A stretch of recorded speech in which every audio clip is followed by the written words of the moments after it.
Muito bem-vindos a mais um episódio do Retrato Urbano, com Arthur Marques e com Paola Palermo. E no programa de hoje vamos falar sobre street dance, também conhecido como danças urbanas. O street dance começou na década de 1930, nos guetos dos Estados Unidos. Ganhou influência de estilos afro-americanos, como o blues, o rhythm and blues e o soul. Mas ficou famoso mesmo com a explosão do funk, o rap e a música disco nos anos 80. Mais do que apenas um ritmo, o street dance marcou os anos 70, uma celebração da cultura e identidade preta, se estendendo para outros movimentos culturais como o grafite, as pinturas e a moda, assim compondo o movimento hip-hop. E para nos contar mais sobre a dança de rua, vamos receber aqui no Retrato a dançarina e coreógrafa Pandy Brito. E aí, Arthur, como foi sua semana? Foi boa, Paola, foi boa, foi corrida, mas foi boa. E a sua? Como é que foi a sua semana? Esse cabelo novo aí, hein? Você viu, agora tem novos estilos aí, depois, nessa nova temporada do Retrato. Tá certo, tem que inovar, tá certo. E bom, se você tá acompanhando a gente pelo YouTube, não esquece de deixar seu like, se inscrever e compartilhar com todos os seus amigos, pais, cachorros, vizinhos, papagaios, todo mundo. E aproveita e já deixa seu comentário aqui pra gente. Siga nosso Instagram, @RádioTVFAP, e se você está acompanhando a gente no Spotify, já segue a gente aqui também para ficar por dentro de todos os retratos. E sem mais delongas, vamos para o nosso papo com a Pandy Brito. A Pan é professora de dança, bailarina e coreógrafa. Ela vive uma vida nômade, ou viveu antes da pandemia, ela vai falar sobre isso, né? Viajando por diversos países e ministrando workshops de dança pelo mundo. Ela está presente no Instagram, onde posta coreografias inéditas para seus seguidores.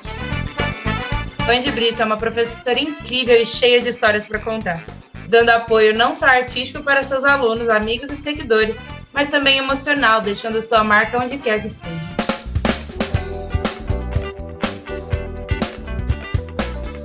E sem mais delongas, vamos para nosso papo com a Pandy Brito. Bom, olá a todo mundo, eu sou a Pandy Brito, eu sou natural da cidade de Maringá, no interior do Paraná. Atualmente tenho 30 anos e no envolvimento aí da dança há 18. Oficialmente, né? Porque na verdade que a dança sempre esteve comigo ali, desde a época de criança e tal, mas eu levo em consideração, né, esses 18 anos, que foi quando eu realmente comecei a ter um contato um pouco mais intenso / profissional, né? Então você começou com 12 anos? Bom, Você eu comecei com 12 com anos. 11, é. Com 11 anos de idade.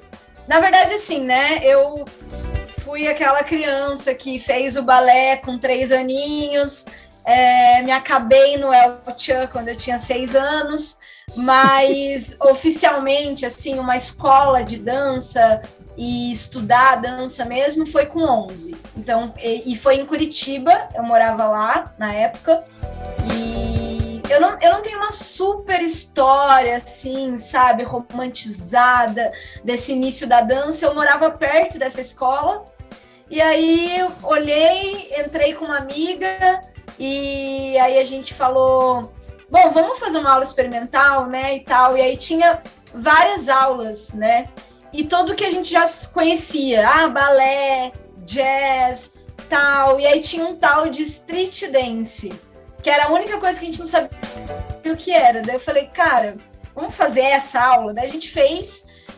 Eu não gostei de primeira. Eu, assim, achei porque eu era ruim, por incrível que pareça. Eu não conseguia lidar muito bem com essa estrutura de aula.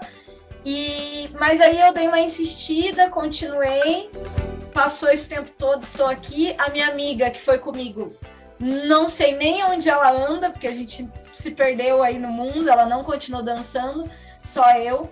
Mas foi mais ou menos isso, eu esbarrei na dança um pouco sem querer, não foi muito, sabe? Não tem nenhuma história mirabolante, assim, foi bem sem querer. Foi uma paixão à primeira vista, assim?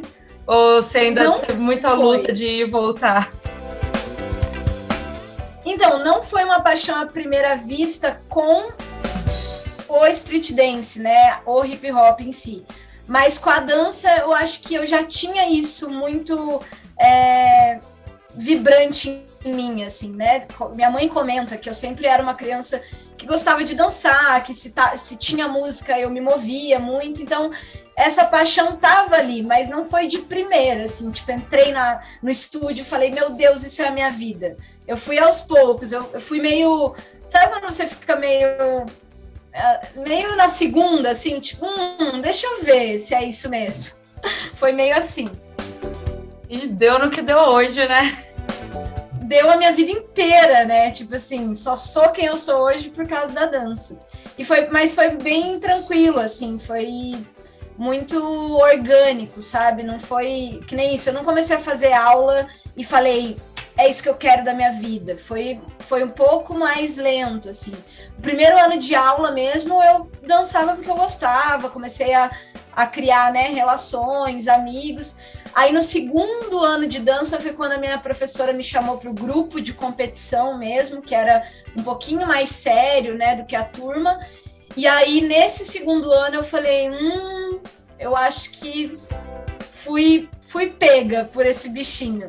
E aí dali então foi quando eu comecei a realmente pensar, assim, com uns 13 anos eu comentei com a minha mãe, eu quero viver de dança. Aí minha mãe, tá bom, vai passar, é uma fase, vai passar, né? Porque tinha essa coisa, não, a faculdade, mas o que você vai ser quando você crescer? Mas aí com 13 anos ali eu já sabia que era isso mesmo, e por mais que minha mãe ainda achasse que era uma fase, eu já estava bem, bem focada. Essa fase durou quase 20 anos. Não é mesmo?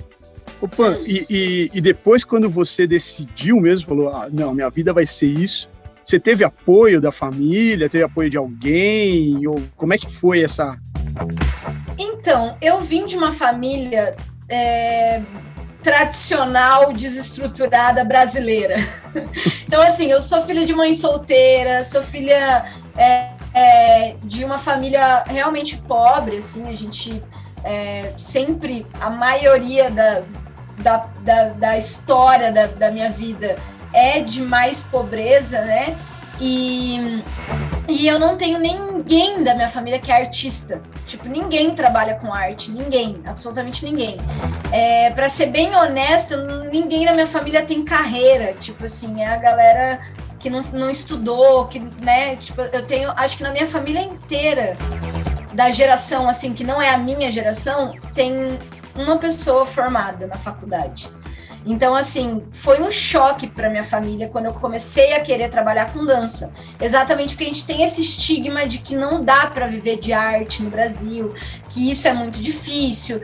E uma família que é humilde, né, que vem dessa construção humilde, a salvação é a faculdade, né? Então, minha mãe queria muito que eu fizesse uma faculdade para ter uma profissão, uma carreira. Então, assim, a minha mãe, né, que é a minha família, a minha mãe e minha avó, ela nunca foi contra, explicitamente contra, mas ela também não era aquela pessoa que isso que você vai fazer. Era tipo, não, beleza, quer dançar, dança, mas e a faculdade? E a profissão? Né? Então, assim, não foi uma coisa de não ter suporte, mas também não tive, porque assim, mesmo que minha mãe não me proibisse dançar, ela me ajudou até um certo ponto com a dança, né, financeiramente. E aí tem uma coisa que mudou, que foi tipo a divisão de águas, que foi quando eu tinha 16 anos, que eu saí de casa, fui morar sozinha. Foi aí que a dança virou de fato a minha profissão, porque eu precisava trabalhar, né, precisava ganhar dinheiro, pagar conta e tal. Então foi aí que eu comecei a me profissionalizar mesmo, com os 16 anos, já comecei a dar aula, já comecei a monetizar o que eu estava fazendo nos últimos 5 anos, né? Mas assim, minha mãe nunca foi contra, mas ela sempre esperou que eu, no fim, tivesse que eu tivesse uma profissão, porque eu tenho, né? Mas demorou um tempo, assim. E hoje, como é que é? Não, hoje minha mãe é a minha fã número 1. Assim, minha mãe sabe aonde eu vou trabalhar antes mesmo de eu saber, assim. Ela vem, eu vi que você vai dar aula não sei aonde. Mãe, mas eu nem postei. Como é que você viu? Ela, eu sigo todo mundo. Então, minha mãe hoje, ela é super... E também um pouco por conta disso, assim, né? Eu provei que eu posso viver disso, que eu vivo disso. Então, é isso, eu me sustento desde os 16 anos. Então, fica mais fácil para essa aceitação, né? E, Pan, deixa eu te perguntar uma coisa, porque você comentou essa coisa da sua família no começo não ter aceitado muito. E, assim, considerando que o hip hop e o street dance demorou para chegar no Brasil, e quando chegou no Brasil ainda teve um grande preconceito antes de ser aceitado como uma dança. Não era como balé, não era como outras danças que já estavam aí há um tempo. Você acha que isso, você vivenciou isso de ter essa coisa mais... mas é street dance, é só diversão, não é sério, como se alguém não levasse a sério, assim? Eu acho que ter escolhido, né, as danças urbanas, o hip hop como o carro-chefe do meu trabalho, fez parte dessa dificuldade de aceitação, porque realmente eu acho que se eu tivesse falado você bailarina clássica, bailarina profissional, a aceitação ia ser diferente. E aqui, infelizmente, eu não posso deixar de citar que é uma causa estrutural, não tem a ver com o hip hop em si, e sim com a estrutura racista que a gente tem na sociedade, e principalmente no Brasil, sendo um dos países mais racistas do mundo, sendo que é um dos países que tem a sua maior população de pessoas negras. Então, o hip hop é um movimento, né, de afrodiaspórica, periférico. Então, sim, existe esse preconceito e ainda existe. Então, as pessoas não levam a sério, e não é por causa da dança somente, e nem por causa do estilo, mas por causa dessa estrutura racista, misógina, né? E de minimizar o que é periférico, né? De desvalorizar. Então, essa imagem eurocentrista também, né? O balé é tão requisitado e tão aceito porque é branco, porque é europeu. Então, isso tudo vem junto. É impossível eu falar do que eu faço sem politizar um pouco, né? Porque é sobre isso. É um movimento político, né? O hip hop é um movimento político e a arte é um movimento político por si só. Então, eu juntei as duas coisas, né? A arte, que é desvalorizada, e uma arte periférica afrodiaspórica, que é também, né, desvalorizada e massacrada. Então, eu escolhi viver o que estava fácil, entendeu? Estava ali mais fácil. Pan, me diz uma coisa. Quem dança, eu imagino que deva ter também uma relação muito forte com a música, né? Como é isso para você?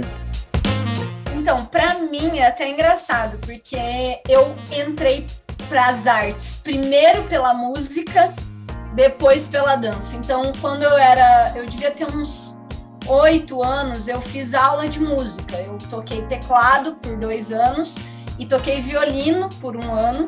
E apesar de violino e teclado não terem muito a ver com hip hop, mas já estava ali, já estava em mim, assim. Eu acho que é uma coisa que me movimenta muito, música e a minha existência é uma coisa só.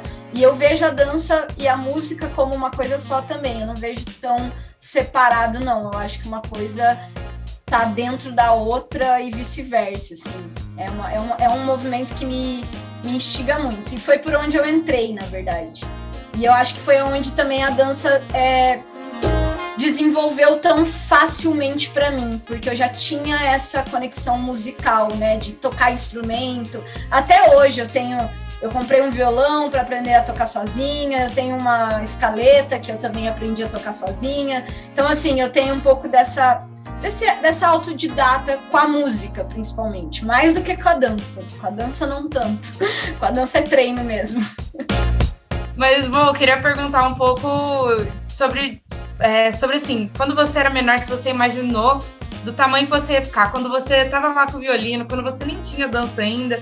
Você já administrou workshop quase no mundo todo, inclusive num dos maiores eventos de danças urbanas da Europa, né, o Fair Play Dance. E lá no início, quando você começou a entrar nas competições de dança e tudo isso, você imaginava o tamanho que você ia chegar?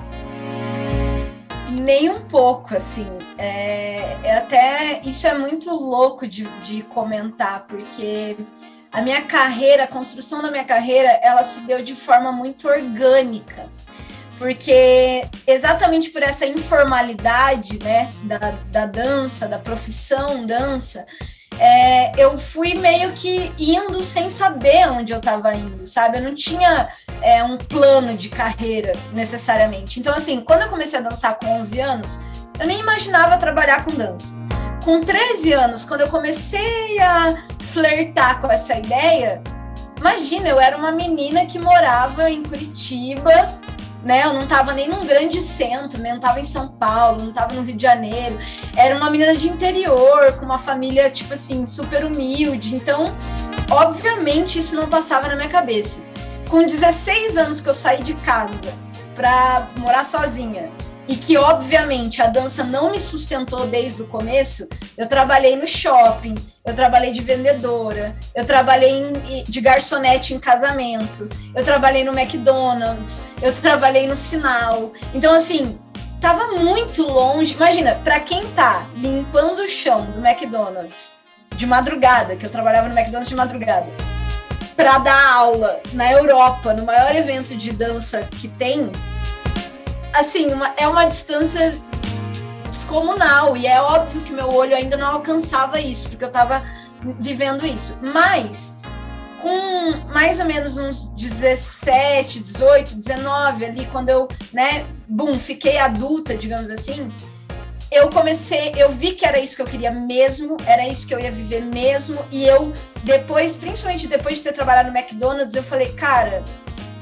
não menosprezando esse tipo de trabalho, jamais, se eu precisar trabalhar nisso de novo, eu vou. Mas eu olhava para aquilo e falava, definitivamente não é isso que eu quero. Eu sou artista, eu não quero limpar chão. Eu preciso fazer minha dança dar certo. E aí, a partir dos 19, foi quando eu falei, eu vou fazer isso virar. Honestamente, eu não tinha objetivos tão concretos. Tipo, eu não comecei a, eu vou dar aula no maior evento da Europa, não, mas eu falei, eu vou fazer dar certo. Então, a partir disso, e por não ter uma meta específica, eu estava sempre dando o meu melhor, sempre estudando muito, sempre, e muito aberta a todas as oportunidades. Então, assim, vem morar aqui, vou. Vem dançar aqui, vou. Vem dar aula aqui, vou. Vem dançar com artista, vou. Grava esse clipe, gravo. Sabe assim, eu abraçava tudo, porque eu queria fazer dar certo, mas não tinha muito certo o quê. Então eu não esperava que a minha carreira tivesse essa ascensão e que o meu nome ficasse do tamanho que ficou, e que as pessoas me respeitassem e me tivessem como uma inspiração. Isso até hoje é meio confuso para mim. Das pessoas, tipo, me inspira em você. Eu fico, como assim? Né?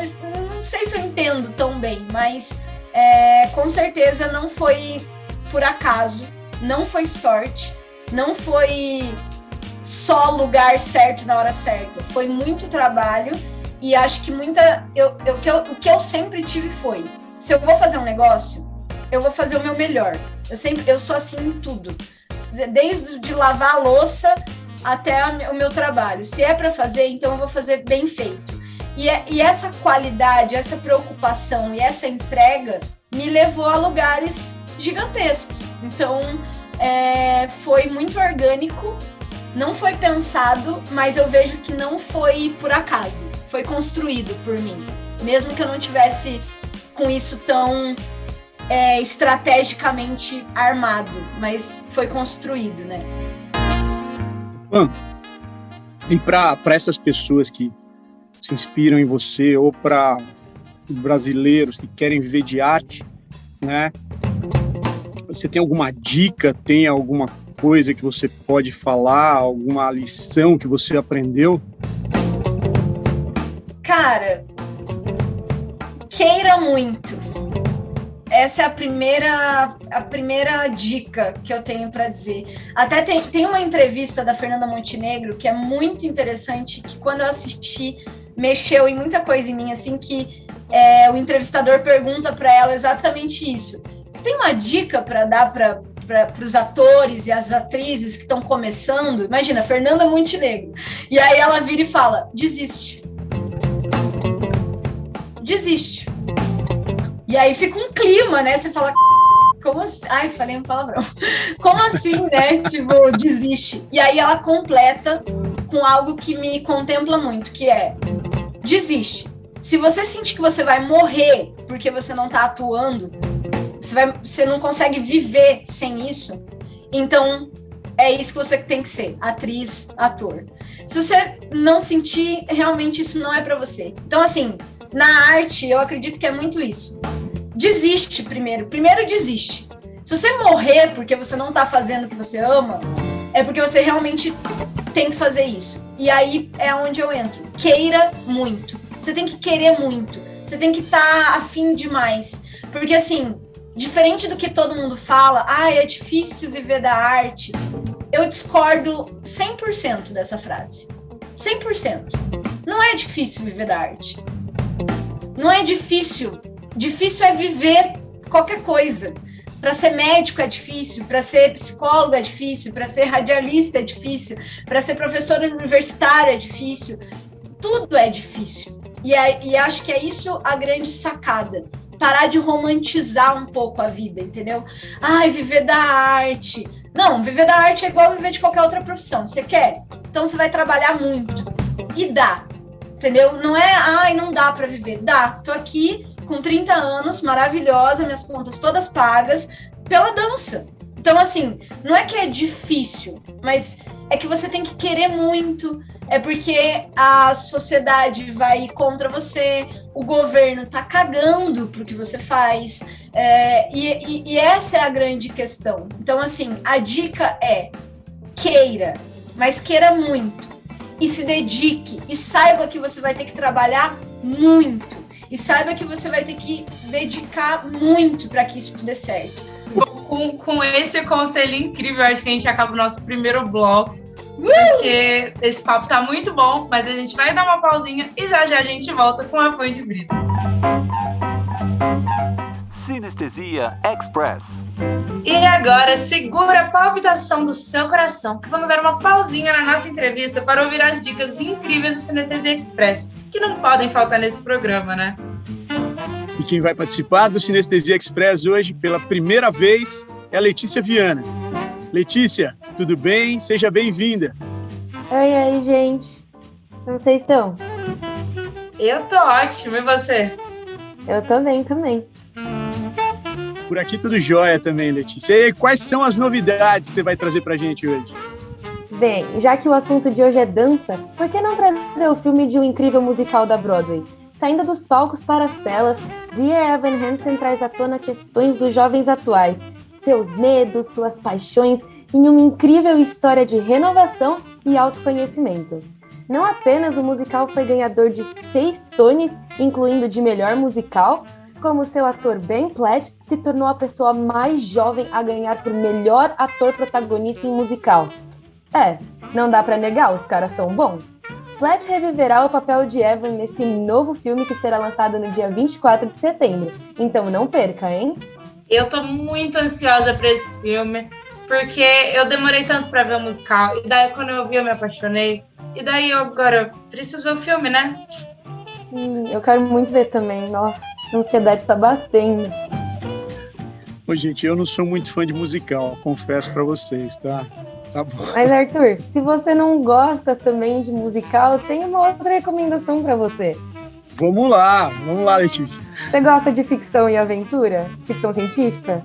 Eu também Geralmente não. gosto. Geralmente gosta? Tá, então essa aqui vai ser pra você, tá bom? Baseado no livro de Frank Herbert, o filme Duna conta sobre um jovem com poderes incompreensíveis que que precisa ajudar a sua família a proteger um planeta inteiro, e com ele, uma droga responsável por aumentar a vida e o pensamento humano. E se isso ainda não te convenceu, calma, porque esse filme também conta com um elenco incrível, como Timothée Chalamet, Zendaya, Jason Momoa e Rebecca Ferguson. Em uma história na qual apenas aqueles que conseguem superar os seus medos sobreviverão, só resta uma pergunta, né? Será que você sobreviveria? Eu acho que eu não. Bom, assista o filme e descubra. Não, aí você mandou bem, porque aí você está falando também da direção, né, do Villeneuve, que inclusive eu vou dar uma dica também, aqui. Assistam a Duna do Jodorowsky, que é um documentário sobre a tentativa do Jodorowsky de realizar esse filme antes ainda do primeiro Guerra nas Estrelas. É fantástico, o que ele tentou fazer ali era fenomenal. Tá? Assim, vale muito a pena. Já que vai ver Duna, né, essa versão nova, já assiste o Duna do Jodorowsky, que é um documentário. Bom, Letícia, muito obrigada. Parabéns pela sua estreia aqui no Retrato. Espero te ver mais. Obrigada, gente. Foi um prazer estar aqui com vocês. Valeu, Letícia. Obrigado. Tchau, até a próxima.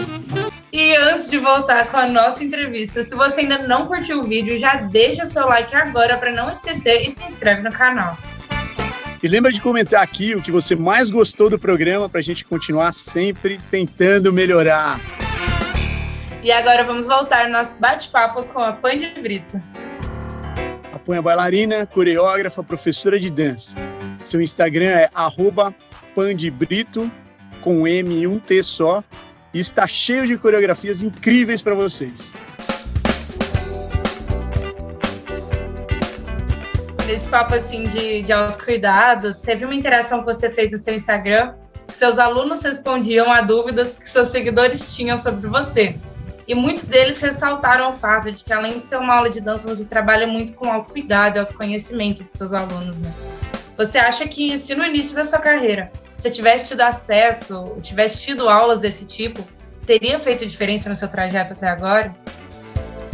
Então, eu não consigo desassociar a dança de autoconhecimento e autocuidado exatamente porque a gente está falando de corpo, né? Porque a gente está falando da nossa casa, onde a gente mora. Então, assim, se eu não conheço o meu próprio corpo, eu não tenho como dançar, né? E se eu não me cuido, menos ainda.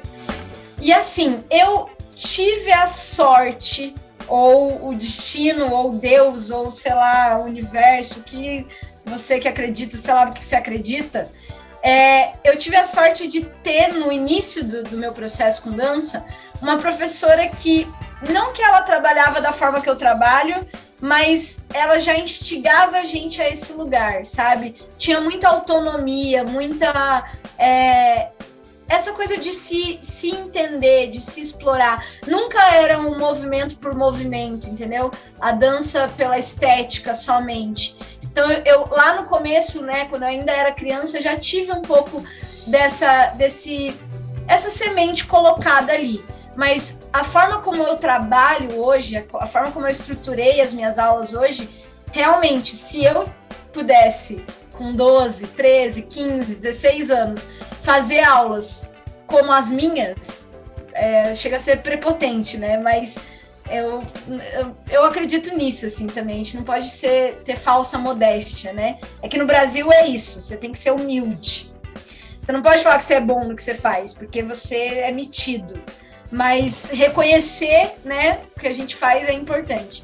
Então, realmente, eu acho que se eu tivesse tido aulas como as minhas, quando eu era adolescente, realmente muita coisa ia ter mudado, porque eu senti que eu demorei muito para me autoconhecer, sabe?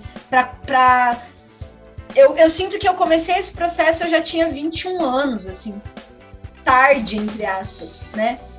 Começar a saber quem eu sou, o que acontece comigo, e eu acho essencial, assim, eu acho que o segredo da vida tá no autoconhecimento, e não esse autoconhecimento banalizado e gratiluz que tá pela internet atualmente, entendeu? O autoconhecimento real, assim, tipo, autorresponsabilidade, sabe? Quem sou eu? Como eu ajo?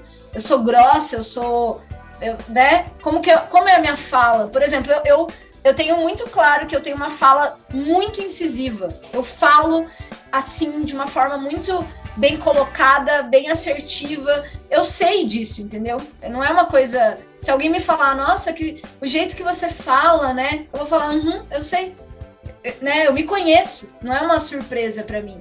Então, eu acho que é nesse lugar que eu acredito, entendeu? Não é o autoconhecimento místico, apesar de ser bem jovem mística, mas assim, não é essa coisa, não, é tipo, cara, quem sou eu? Da onde eu vim? Qual foi a minha trajetória? Por que eu reajo assim às coisas, né? Por que quando alguém me fala isso, engatilha certas coisas? Então, realmente, se eu pudesse ter tido isso na adolescência, eu tinha errado um pouco menos. Eu errei muito na minha trajetória. E deixa eu fazer uma pergunta agora aqui, acho que mudando de um assunto, mas acho que deve estar relacionado com esse autoconhecimento também.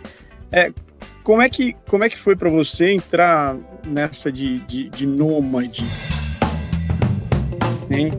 Conta um pouco pra gente aí, por favor, nômade. Acho que o minimalismo também deve ter a ver, né? Sim, tá? Eles se namoram e andam juntos. Mas eu nunca planejei ser nômade oficialmente, como eu fiquei os últimos 3 anos, porque eu fiquei sem endereço, eu não tinha CEP, eu não dava para mandar uma carta para mim que não tinha onde eu receber.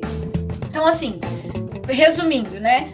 Essa coisa de se mudar muito já era da minha família. Quando eu fui ficando mais velha, eu comecei a dançar, que me fez viajar muito, né, para ir para os eventos, para os festivais, estudar, participar de competição e tal. Eu me posicionei no mercado da dança exatamente no mercado que viaja mais, que é o workshop. Então, eu sou contratada para dar aula nos estúdios, nas cidades, nos eventos. Então, a viagem já era algo que estava ali abraçado comigo desde que eu me entendo por gente, né? E aí, o que aconteceu? Eu morava em São Paulo, e eu estava casada, eu tinha acabado de mobiliar uma casa inteira, porque quando eu e meu ex-marido, a gente se mudou, a gente não tinha nada, a gente foi pro apartamento com um colchão, a gente não tinha geladeira, a gente não tinha fogão, não tinha nada. Aí, 2 anos e meio se passaram, a gente mobiliou tudo, móveis planejados na cozinha, aquela coisa. E, infelizmente, São Paulo acabou com a minha estrutura emocional, psicológica. Eu entrei num estado de depressão lá, nessa fase. Minha carreira estava de vento em polpa e a depressão veio exatamente também por conta disso, essa sobrecarga de ter que me adaptar a um cenário que não era muito bem o que eu acreditava. E aí eu entrei em depressão muito forte, assim mesmo, de tipo ter que fazer terapia mesmo, não queria sair de casa, larguei todos os meus empregos. E aí eu, num momento terapêutico, que eu comecei a fazer terapia e comecei a me reencontrar comigo, me autoconhecer e tal, eu virei pro meu ex-marido e falei, olha, a gente vai viajar. Dele, como assim? Deu, dia tal vai cancelar o contrato de locação, né? Que era 2 anos e meio de contrato de locação. Vai acabar, então a gente não vai pagar multa, a gente vai entregar o apartamento, a gente vai vender tudo que a gente tem e a gente vai para a Europa fazer um mochilão. Ele falou, cara, acho que a gente precisa de outro médico, porque você tá muito maluca, tipo assim, você não tá só depressiva, você tá louca. Porque assim, a gente, falando bem em números, a gente gastava R$3.000 para viver em São Paulo. Aluguel, lá. Eu ganhava 1.500 e o Vini ganhava 1.500. Então não tinha guardar dinheiro, entendeu? Tô guardando dinheiro para uma viagem. Não tinha isso. E quando eu entrei nesse estado depressivo, eu larguei todos os empregos. Então, assim, o Vini teve que segurar todas as contas. Então, não estava sobrando dinheiro mesmo. Estava, inclusive, faltando. E aí eu falei, não, vamos fazer assim. A gente viaja, faz esse mochilão na Europa, vende tudo, fica só com a mochila, porque eu já estava nessa ideia do minimalismo, tinha visto um documentário, já estava querendo me desapegar das coisas, já estava entendendo. E a depressão e a terapia me trouxe ainda mais para esse lugar de olhar o que realmente importa, entender que os bens materiais não são tudo aquilo que a gente realmente precisa, sabe? E aí eu falei pro Vini, vamos vender tudo, bota na mochila, a gente passa 2 meses na Europa e na hora a gente volta e mora no interior, vamos ter qualidade de vida, vamos sair da capital, vamos morar no interior e tal. Aí, resumindo, tá? O que aconteceu? Vendemos tudo, fiquei só com a mochila, eu tinha 60 itens na minha vida inteira no planeta Terra, 60 itens dentro da mochila, fui para a Europa, passei 2 meses lá, recebi uma proposta para ir trabalhar em Israel, fiquei mais 6 meses lá, do que estava planejado, meu casamento acabou no meio disso, a gente se separou, continuamos trabalhando juntos, porque a gente é super amigo até hoje, a gente terminou não por ruim, mas pelo bem, porque a gente entendeu que a gente era amigo e a gente queria viver outras coisas. E aí, quando eu vi, gente, passou 3 anos. Passou 3 anos e foi a melhor fase da minha vida. E, na verdade, eu ainda estaria vivendo isso se não fosse a pandemia, né? A pandemia me fez ter que parar quieta num lugar, mas eu ainda me considero nômade, porque eu não tenho certeza se eu vou ficar aqui, onde eu tô, por muito tempo. Então, assim, não foi planejado, mas foi tão positivo, me trouxe a vida de volta, me fez valorizar outras coisas, me fez entender que, tipo, realmente a gente não precisa de absolutamente quase nada para viver. Então, o minimalismo, ele só potencializou a minha vida e ser nômade já é o que eu sou, entendeu? Eu já sou nômade, eu já nasci nômade. Então, é uma coisa que já estava em mim, mas não foi planejado. Foi tipo assim, o plano era 2 meses na Europa, volta, mora no interior. De repente, 3 anos, casamento acabou, o minimalismo continuou. Eu fiquei 3 anos só com uma mochila, mesmo. Eu só tinha eu e a mochila, e ia pra lá, ia pra cá, e dar aula, e vem não sei o que lá. E aí, hashtag fica em casa, né, pandemia. Aí eu falei, juro, gente, a pandemia é uma doideira, né, porque ainda está sendo. O Pan, rapidinho, você falou da pandemia, né, e a gente sabe que você dançou no Rock in Rio, é isso, né? Como é que é esse contraste, né? Acho que deve ter sido, assim, não sei, eu acredito que deve ter sido a maior plateia que você já teve, não sei, ou teve outra maior ainda? Olimpíadas, a abertura das Olimpíadas do Rio de Janeiro foi maior. Então tá, como é que foi atuar para essas grandes plateias assim e agora de repente tá em casa, né? Tá olhando pra gente aqui pela tela e tal. Então, realmente, assim, eu acho que a pandemia foi um caos total para mim, principalmente, porque, imagina, eu saí da vida nômade, tô em todos os lugares ao mesmo tempo, e é isso, tô no Rock in Rio para sei lá quantos milhões de pessoas, tô nas Olimpíadas, sei lá para quantos milhões de pessoas, e aí tô em casa. Foi um contraste muito grande, mas eu acho que eu tava muito preparada, entendeu? Eu tava muito preparada para a pandemia, eu não sabia, mas eu tava. Então, assim, para mim não me mexeu tanto quanto mexeu com outras pessoas, eu vejo que o meu processo terapêutico e de depressão me preparou para a pandemia. Mas, assim, eu sinto saudade demais. O Rock in Rio a Olimpíada foi muito incrível, mas o Rock in Rio foi, assim, uma experiência que eu nem sei explicar, assim, porque... Faria de novo 2022? Com certeza, assim, oi, Medina, tô aqui, só me ligar. Com certeza.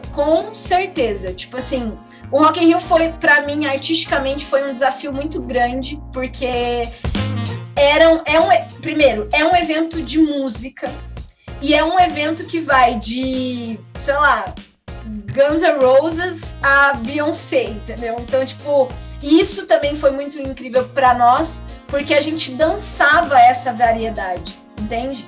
A gente, tipo assim, tinha dias que a gente tava lá dançando, tipo, rockzão, hardcore, e no outro a gente tava dançando Justin Timberlake. Então, assim, Foi muito interessante e uma plateia surreal, muita gente, fora a oportunidade também de ver shows que eu nunca veria, né? E de camarote, porque assim, o nosso palco era na frente do palco Sunset. Então, assim, eu vi John Legend de cima de todo mundo. Eu vi, né?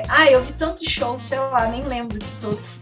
Alicia Keys, Justin, muita coisa, assim. E assim, eu dancei em 2017 na crew oficial, mas em 2015, eu acho que foi, 14, teve também 2015. Uma competição no Rock in Rio, que eu também dancei lá com o meu grupo, a gente ganhou a competição, a gente ganhou 40 mil reais, foi quando, assim, troquei meu carro, entendeu? Foi tudo de bom. E aí eu já tinha dançado no Rock in Rio 2015, aí dancei depois... Não, pera. 2013 foi o Rock in Rio que a gente ganhou com o Brainstorm. 2015 foi o Rock in Rio que eu dancei. E aí, 2017 teve outro, eu não tava na crew oficial, mas eu tava lá, eu fui lá, dancei no palco com a galera, porque quando teve a audição, eu tava na Europa, então eu não participei dessa audição de 2017. Mas aí eu fui mesmo assim, porque eu já tinha feito parte, aí o diretor, né, do palco e coreógrafo, o Ursão, me colocou pra dançar junto, aí eu dancei. Então, assim, eu tô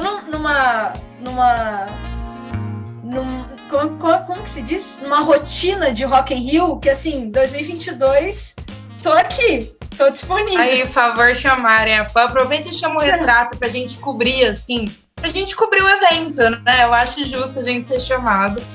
Eu acho justo. Assim, a entrevista tá muito boa, o papo tá muito legal, mas daqui a pouco a gente vai ter que encerrar, então a gente vai fazer o nosso último quadro tão amado por todo mundo, com todo mundo, eu quero dizer eu, que é o ping-pong. Então, ping-pong é nosso quadro de perguntas rápidas, perguntas e respostas, é tudo muito rápido, a gente nem sabe o que está acontecendo até chegar no fim. E vamos lá, você topa o desafio?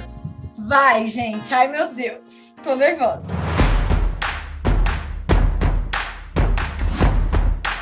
Começar. Pan, jazz ou contemporâneo? Contemporâneo. Hip hop ou experimental? Eu sabia. Ai, hip hop. Estilo de dança favorito, então?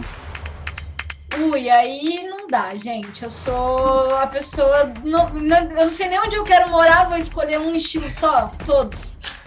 Justo. Um país para fazer um workshop de novo. Brasil. Um país ou uma cultura que te inspira muito nas coreografias? Nossa... Cara, eu tenho uma coisa muito forte com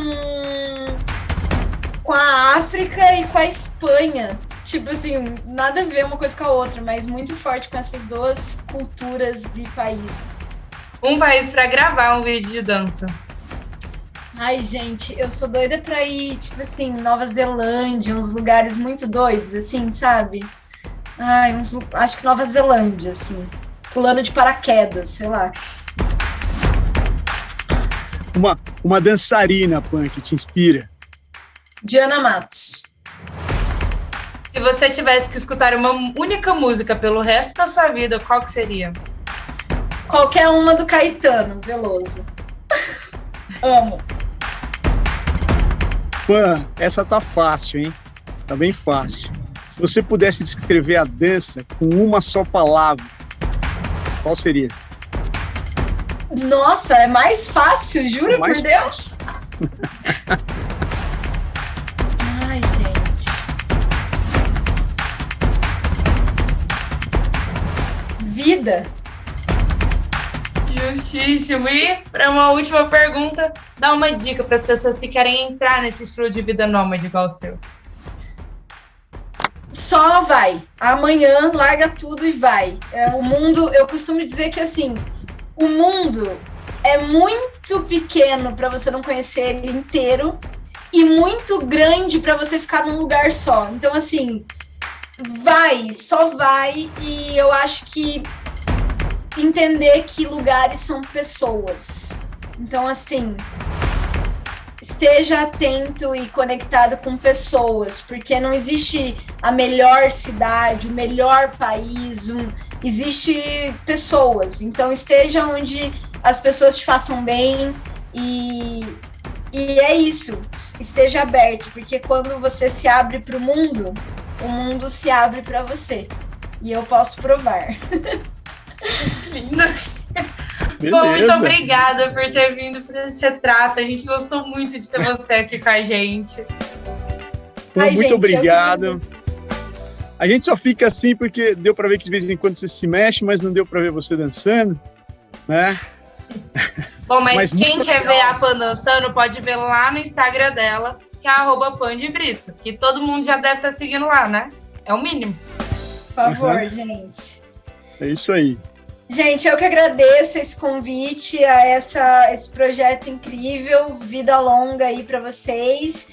E é isso, muito rápido, tentei ser bem... Eu sou muito contadora de histórias, então, assim, é difícil para mim falar pouco, mas quem quiser saber um pouco mais, estou disponível mesmo lá no meu Instagram.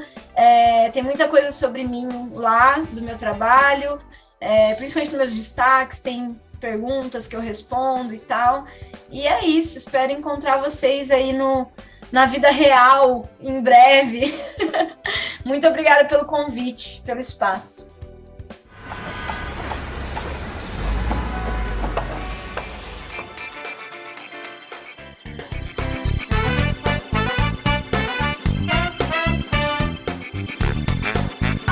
Essa edição do Retrato Urbano fica por aqui. A gente volta daqui a 2 semanas com mais convidados e conteúdos para vocês. E como eu tenho certeza que você já está seguindo a gente lá no nosso Instagram, @Rádio TV FAAP, fique ligado que a gente sempre está postando a nossa programação por lá. Essa edição do Retrato Urbano tem a apresentação de Paola Palermo e de Arthur Marques. Gravação de Isadora Marcon, Gabriela Sega, Alziro Tonin e Laura Hernandes. Produção e roteiro de João Lins, Paola Palermo, Beatriz Falcão, Gabriela Sega, Isadora Marcon e Letícia Algossai. Edição Rogério Afonso. Sonoplastia de Micael Roira. Supervisão de João Lins. Muito obrigada a todos vocês que acompanharam essa edição com a gente e até a próxima. Até mais. Até mais.